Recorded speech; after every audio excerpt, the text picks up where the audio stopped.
¿Qué tal? ¿Cómo están ustedes? Bienvenidos a Indicador Político Televisión, ahora con nuestro programa todos los miércoles y desde luego se pasará durante varios días, Los Pinos 2018, La Silla Embrujada. Repito, faltan más de 2 años, 9, 10 meses, pero la verdad es que el ambiente está más que calientito.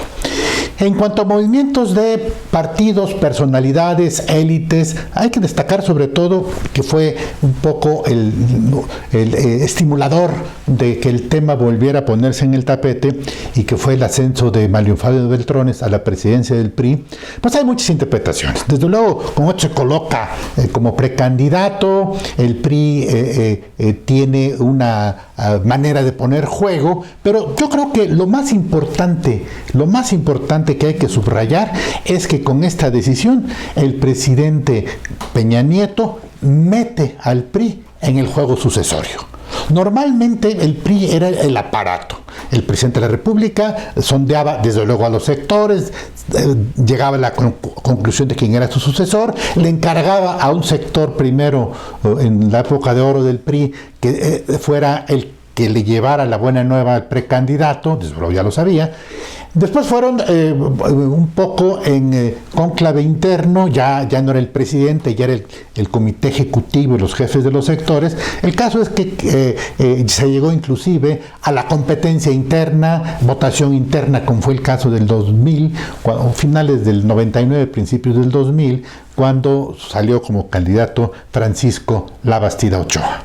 Hasta la candidatura presidencial del año 2000, en la que salió Labastida Ochoa, el PRI, repito, era el aparato. El presidente decidía, habría una competencia interna, el presidente designaba a un árbitro objetivo que de alguna manera evitara que las cosas se salieran de control. Ya fuera de la presidencia de la República, en las sucesiones del 2006 y del 2012, ya la forma en que el PRI participaba fue diferente. En el 2006, sobre todo, porque Roberto Madrazo era presidente del Comité Ejecutivo Nacional del PRI, preparó su candidatura y salió de presidente del PRI a candidato, lo cual generó pues, muchos conflictos, aunque al final de cuentas, y esto también hay que señalarlo, su pérdida de competitividad no fue el hecho de que pasara del PRI a la presidencia, sino que su candidatura fracturó las alianzas internas y sobre todo su pleito con Elbester Gordillo, cuya campaña de desprestigio contra Madrazo tuvo muchos efectos. En la candidatura de Peña Nieto en el 2012 fue el que durante 2-3 años, la segunda mitad del sexenio de Calderón, encabezaba las encuestas y por lo tanto fue el candidato natural. No hubo necesidad de que el PRI interviniera y además no había presidente de la República salido del PRI. Ahora sí, Peña Nieto es presidente de la República y con el nombramiento de Beltrones y las características de Beltrones, el PRI lo meten ya como parte del espacio, pero también como un protagonista de la sucesión. Lo de menos, ahora por lo pronto, en el tiempo político en el que se formaliza y protesta como presidente, lo de menos es que Beltrones quiera ser o no quiera ser, vaya a ser o no vaya a ser, lo vayan a dejar ser o no lo vayan a dejar ser. El caso es que su fuerza personal, su capacidad de control político en esta organización partidista ya muy moderna que llamamos coalición dominante, es decir, una élite de la élite, los gobernadores, las estructuras corporativas, los grupos de poder, grupos de presión, los dos jefes de las dos bancadas, coordinados por una fuerza, en este caso dominante, de Beltrones, pues vaya a tener la oportunidad de participar. El problema es que el PRI no ha estado acostumbrado a participar internamente en el proceso de sucesión presidencial o de elección de su candidato. Hay que recordar lo que ocurrió en el 94, cuando Salinas impone a Luis Donaldo Colosio como candidato y como el guardián de la continuidad del modelo neoliberal, y de pronto es asesinado, todavía en un expediente que no debe ser cerrado porque quedaron muchos hilos sueltos, y el PRI no sabe qué hacer, le reclama a Salinas, pero acepta la candidatura de Zedillo, que Zedillo no había pertenecido formalmente al PRI.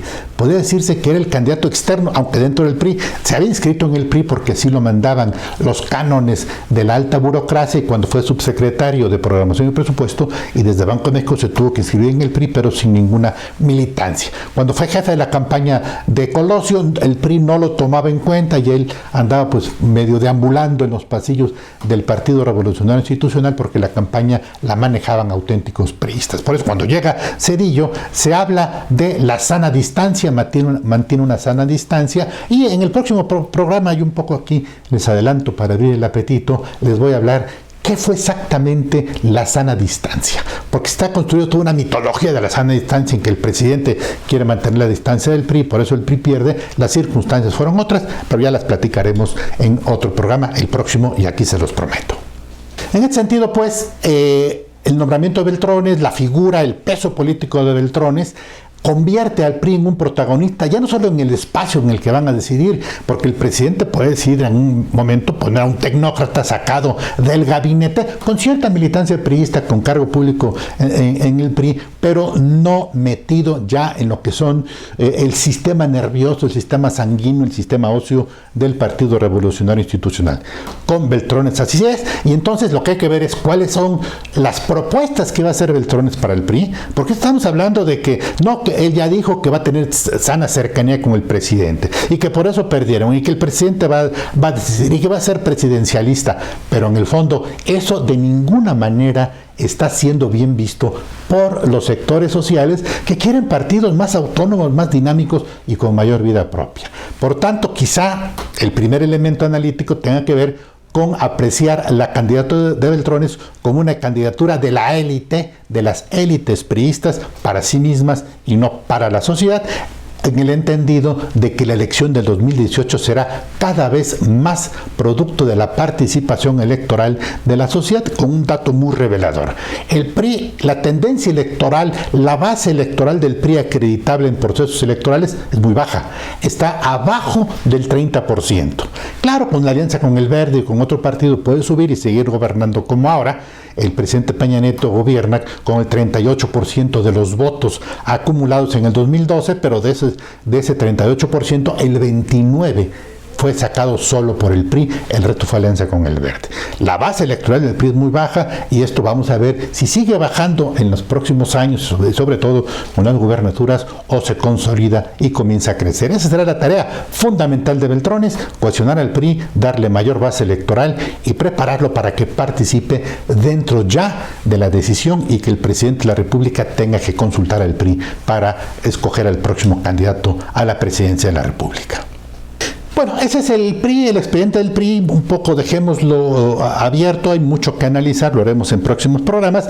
En el PAN están en la recta final para la elección del nuevo presidente del Partido Acción Nacional, será el próximo domingo. Las últimas encuestas, no hay ningún riesgo electoral en decirlo, pues hay una ventaja consolidada para Ricardo Anaya, el candidato, por así decirlo, oficial, muy baja para Javier Corral como el candidato disidente, pero aquí hay que estar muy atentos, porque cualquiera que sea el resultado, el PAN no va a salir con una buena posición cohesionada interna, y por lo tanto su participación en el proceso de sucesión presidencial pudiera ser otro, en el entendido también de que en esta elección entre Anaya y Corral está por ahí pululando la figura de Margarita Zavala como ya autodestapada precandidata a la presidencia de la República para el 2018. Ella dice dentro del PAN, algunas versiones señalan que si el PAN no le da la candidatura, puede optar como candidata independiente.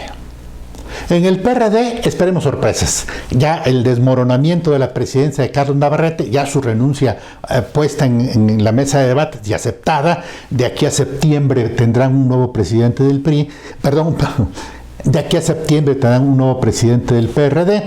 En consecuencia, en el PRD la única sorpresa es que ya seguramente con la anuencia de los chuchos, el grupo dominante, la tribu dominante, el PRD está buscando nuevamente a López Obrador, aunque López Obrador ya los había mandado a volar cuando dio aquella muy espectacular declaración que con el PRD, el PRD de los chuchos, ni a la esquina. Pero el PRD sabe que no tiene ninguna figura dominante para ser candidato, tiene como candidato externo y como gobernante externo Miguel Ángel Mancera.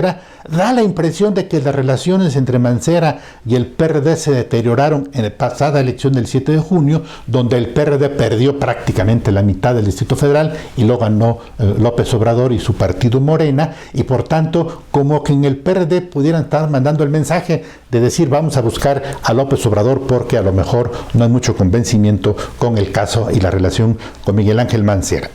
Esos datos son muy importantes. ¿Qué va a ocurrir de aquí a septiembre? En las próximas 2 semanas, sobre todo, se van a perfilar ya precandidatos, nuevas alianzas. ¿Qué va a ocurrir con la fuerza que tienen los chuchos? Y si los chuchos van a intentar imponer a otro presidente de sus propias características, pues entonces el PRD seguirá teniendo problemas para ir acumulando una base electoral sólida y sobre todo para intentar, ni siquiera lograrlo, sino intentar recuperar aquello que perdió frente a Morena en las elecciones del pasado 7 de junio. Pues como ven, faltan prácticamente 3 años, 2 años y medio para que ya entren en el proceso formal y legal de designación de candidatos, precampañas, elecciones internas o procesos internos para elegir candidatos, pero podemos decir que la agenda política, económica y social del país va a tener que ver directamente con el 2018. Hoy pasamos ya, ¿cuáles son algunas de las claves que van a ser determinantes? De las que tenemos en el corto plazo, la economía. El Producto Interno Bruto no va a crecer a ritmos mayores a 2%, quizá 2, 4%, 2.4, 2.5 en el mejor de los casos. El compromiso era arriba de 5, con las reformas inclusive se apostaba a tener alrededor de 7%, y por lo tanto el hecho de que sea entre 2,5% y 2% como techo máximo generará problemas sobre todo de empleo y de salarios. Este tema va a ser fundamental en la medida en que uno de los principales precandidatos presidenciales del presidente Peña Nieto es el secretario de Hacienda, el que tiene en sus manos la definición de los objetivos de política económica y los caminos para conseguirlo. En términos económicos habrá pues que estar muy atentos al Producto Interno Bruto, al crecimiento económico en primer lugar, en segundo lugar a lo que sería el tipo de cambio. Está generando mucho nerviosismo en la población que ni siquiera a veces comercia o trafica con dólares, pero sabe que estas devaluaciones generan sobre todo altos costos sociales y mayor restricción en la capacidad productiva. Y en tercer lugar, lo que tendría que ver con la política fiscal. Los medios todavía no están potenciando mucho todo el gran cúmulo de solicitudes de amparo que han interpuesto ante las autoridades judiciales decenas de miles de empresarios que están, pues por así decirlo, muy irritados con esta estrategia fiscal que está succionando los más recursos a los que ya pagan y no han ampliado la base gravable.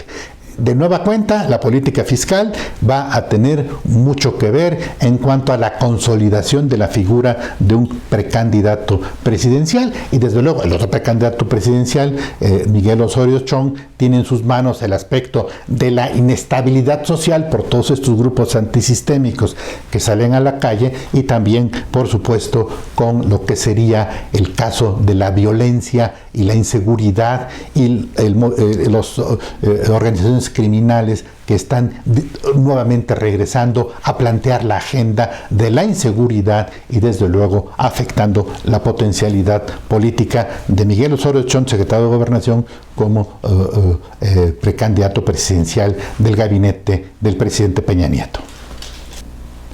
Bueno, como vemos, pues, estamos los partidos, los precandidatos, la agenda de problemas que va a tener que ser tomada en cuenta a la hora de la decisión, no tanto por el presidente de la República en el PRI y los partidos de oposición en su área de responsabilidad, sino porque este clima tendrá que definir la personalidad, el perfil político del candidato, porque a diferencia de años anteriores, estoy hablando quizá de 1982 y hacia atrás, y lo hemos comentado aquí, la sola sucesión presidencial, es decir, la nominación del precandidato priista a la presidencia de la República, esa era la elección. Bastaba que el presidente le dijera al PRI, es fulano de tal el precandidato, le comunicaban al precandidato su condición de precandidato y se echaba a andar la maquinaria para la toma de protesta oficial y ya su unción en candidato formal. La sola selección del candidato, que era el proceso de sucesión que llegaba a su culminación, era la elección. Ya lo que era la candidatura y la campaña eran menesteres menores, se ocupaban para que simplemente el precandidato fuera más conocido, para que el PRI aceptara su maquinaria. Hoy ya no.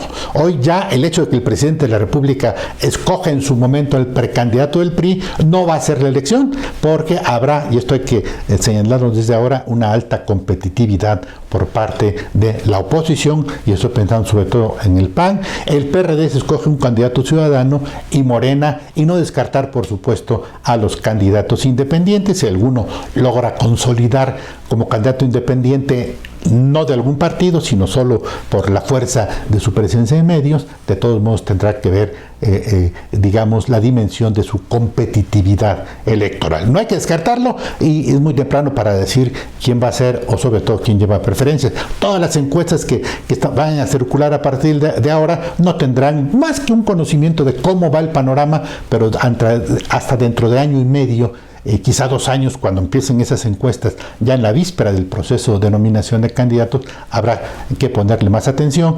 Hoy son simplemente puntos referenciales que vayan a obligar a ciertos partidos a atender aquellos vacíos políticos que de alguna manera han sido descuidados. Bueno, llegamos ahora ya a la muy referida sección de historia de las sucesiones presidenciales. Hemos estado dando algunas anécdotas, viajaremos en el tiempo, a veces muy reciente, a veces históricamente, pero quiero compartir con ustedes algunos datos, porque en todo ya el ordenamiento de los datos y el material me encontré con algunas sorpresas. Lo que es el proceso de designación del jefe político de México no es un proceso nuevo. Aquí les señalaba en un programa anterior que no ocurrió en el 1917 con la Constitución, viene de muy atrás. Viene desde México como sociedades indígenas. Y aquí el que tenga interés puede acudir a una indagación bibliográfica, historiográfica. Todo comenzó con los aztecas. Los últimos 12 reyes aztecas implementaron mecanismos de designación de monarcas que, aunque venían con una relación consanguínea, tenían que pasar por un esquema o una etapa de validación por otros organismos ya institucionales y con fuerza política. Sí vivían los aztecas en el México indígena una estructura monárquica, pero tenían un senado, un consejo de ancianos, llegaron a tener inclusive una estructura como de consejo de electores. En algunos casos de un par de reyes aztecas fueron electos por el pueblo a propuesta desde luego del Senado y del Consejo de Ancianos.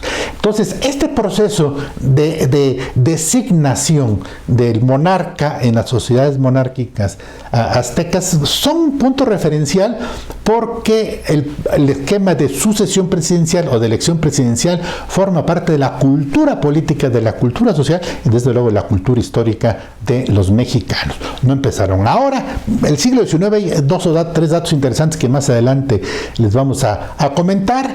Hoy simplemente quiero decir, en las ciudades indígenas sí hubo procesos abiertos, algunos de ellos con electores, o sea, ciudadanos que fueron escogidos para elegir monarcas. Sí hubo una sucesión consanguínea, pero tenía que validarse, legitimarse y legalizarse con la aprobación del Consejo de Ancianos, de este medio senado, o lo que hoy le heredaríamos las funciones de Senado que participaban en ya la aprobación final de quién sería el monarca. Éramos, por así decirlo, y un poco para que me puedan entender quienes me están viendo atrás de la pantalla, era una especie de monarquía parlamentaria.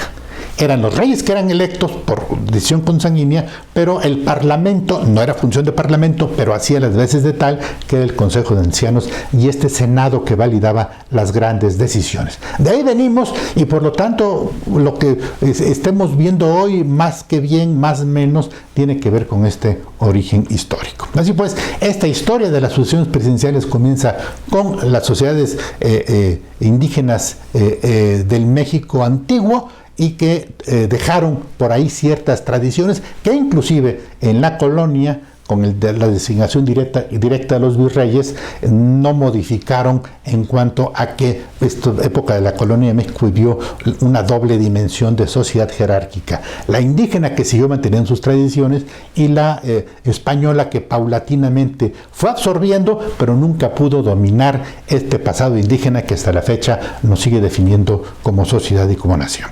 Muy bien, pues con esto terminamos este programa. Los Pinos 2018, la silla embrujada, la sucesión presidencial del próximo 2018. Los invito a suscribirse a nuestro canal en YouTube, búsquenos como Grupo Transición TV, agradecemos sus pulgares hacia arriba, y también búsquenos en Facebook como Revista Indicador Político, y a cualquier hora, por supuesto, en nuestro portal de internet como noticiastransición.mx. Hasta la próxima.